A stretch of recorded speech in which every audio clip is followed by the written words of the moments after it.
Okay, so a cooking tip from someone that was raised by a chef. So here I am. I actually don't know what I'm going to be making today, but I'm putting together a lot of my leftover veg, etc., and protein that's in the fridge.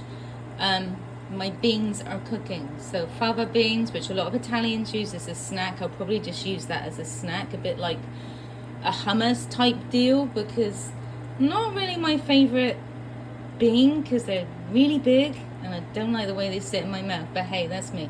So I'm just going to use these as a kind of salty snack. Over here I have chickpeas, which I do make my own hummus. It's so simple to make, so easy. I do not know why people buy the bought stuff that's got all those chemical ingredients in it. I don't know, because this is such an easy thing to make. Prep time is like, I don't know, 5-10 minutes, if that. So simple. Here I have turtle beans ready to put in that delicious recipe, the big pot. And over here I have lentils, so red and green mixed.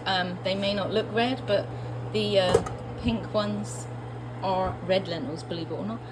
Actually I have a mix, so there's red, green and yellow lentils in that pot.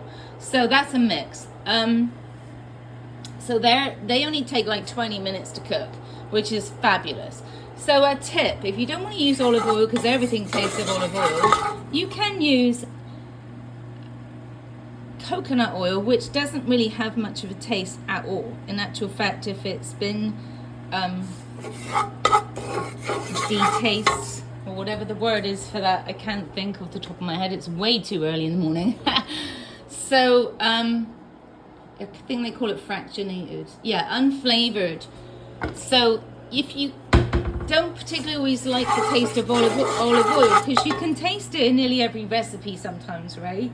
And then particularly if you've got a very trained palate like me, you're gonna taste every single ingredient. So the tip that I was coming back to before I started this video is if you use fresh herbs, it gives the best aromatic flavor. I mean, okay, when I run out of fresh herbs, I will use dry. However, the taste difference is absolutely incredible. So in this recipe today, which I'm making myself, it's just, you know, when I cook, I just make everything to taste.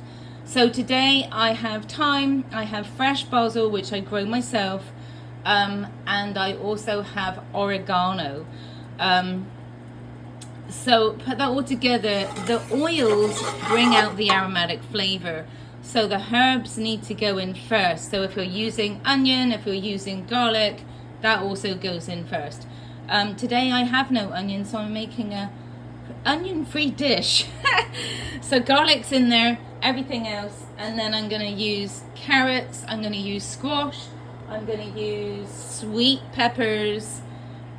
Put some of these beans in and make a delicious savory casserole type deal or a soup. I don't know where I'm going with this today, so hey, I'm just creating.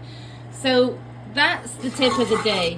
Use fresh herbs. Makes a huge difference in how your sauces come out, how your soups come out, how your casseroles come out. Fresh herbs. Okay, bye for now.